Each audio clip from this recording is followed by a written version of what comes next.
নারী পুরুষ যখন যৌন মিলন করে তাদের কখনো কখনো অভিযোগ থাকে যে পুরুষের লিঙ্গে ব্যথা করে, জ্বালাপোড়া করে, আবার নারীদের যোনিপথও ব্যথা করে, জ্বালাপোড়া করে।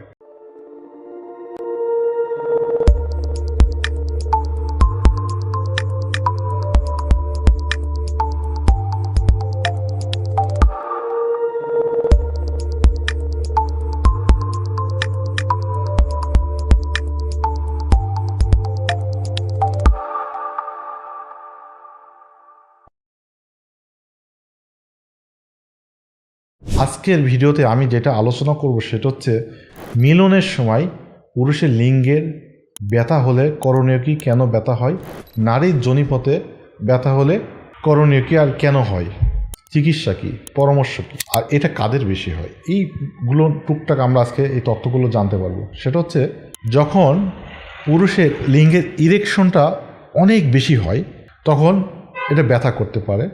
আবার যোনিপথের সঠিকভাবে যদি কোনো পুরুষ যদি লিঙ্গ প্রবেশ করাইতে না পারে তাহলে ব্যথা করে। যোনিপথে যদি পর্যাপ্ত পরিমাণে সিক্রেশন বা লুব্রিকেশন বা ফ্লুইড বা ওয়াটারি ভাবটা যদি, কামরসটা যদি না থাকে তাহলেও মিলনের সময় পুরুষের লিঙ্গে ব্যথা করতে পারে। নতুন বিবাহিত পুরুষের এই সমস্যাটা অনেক অনেক বেশি হয়। এটা কোনো অসুখ না, এটা বেড রেস্টে থাকলে আর্টিফিশিয়াল লুব বা জেল ব্যবহার করলে এই ব্যথাটা ধীরে ধীরে ধীরে ধীরে অটোমেটিকভাবে সরে যায়। আপনি 1 মাস 2 মাসের মধ্যে একটা অভ্যস্ত হয়ে হ্যাবিচুয়েটেড হলে এই ব্যথাটা চলে যাবে। এটা পুরুষের ক্ষেত্রে। এবার নারীর ক্ষেত্রে ব্যথাটা হওয়ার কারণটা হচ্ছে নারীদের যোনিপথ অনেক সময় চিকন থাকে, টাইট থাকে। সব নারীদের যোনিপথ একই রকম থাকে না, সব পুরুষের লিঙ্গর মোটা পুরুত্ব একই রকম থাকে না। পুরুষের লিঙ্গ চিকন, মোটা, মিডিয়াম সাইজ হতে পারে। নারীদের যোনিপথ চিকন, সরু হতে পারে, অনেক বেশি লুজ হতে পারে। এটা বিভিন্ন কারণে হয়, পরবর্তী একটা ভিডিওতে আলোচনা করব। যে সমস্ত নারীদের যোনিপথ টাইট বা ন্যারো, সংকীর্ণ এবং পুরুষের লিঙ্গটা অনেক বেশি মোটা, পুরুত্বটা বেশি, সেই ক্ষেত্রে নারীর যোনিপথে প্রচণ্ড ব্যথা করবে।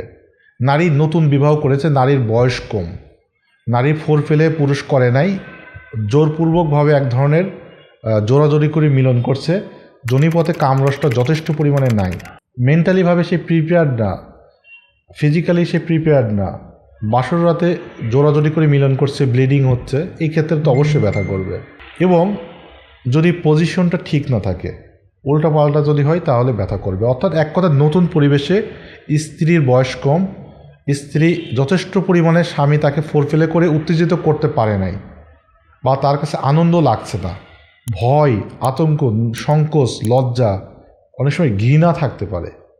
তো এই সমস্ত কারণগুলোর কারণে আসলে নারীর যোনিপথে ব্যথা করে। তো এই ব্যথা হলে আসলে চিন্তা করতে হবে যে ব্যথার কারণটা কি, লিঙ্গের সাইজ, না যোনিপথের সংকীর্ণতা, নাকি কামরসের স্বল্পতা, না মন মানসিকতা, না পরিবেশ, না নতুন বিয়ের কারণ।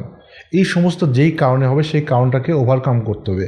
যদি আপনি 1 সপ্তাহ, 1 মাস, 2 মাসও যদি সমাধান না করতে পারেন, অবশ্যই চিকিৎসা নিতে হবে, বা ট্রিটমেন্ট না নিলে আপনার এটা সমস্যাটা বাড়বে। এটা লজ্জা বা সংকোচ বোধ করার কোনো কারণ নেই।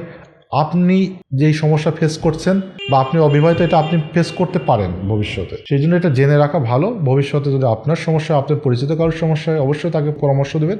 এটা চিকিৎসা নিলে প্রায় 90% সফলতা সম্ভব। এবং আরও কিছু ডিজিজ আছে যেটা আরেকটু ডিফিকাল্ট স্টেজে চিকিৎসা করতে হয়, সেইগুলো নিয়ে আমরা পরবর্তী একটু আলোচনা করব। আজকের সংক্ষিপ্ত ভিডিওটা এখানে শেষ করছি। আল্লাহ হাফেজ।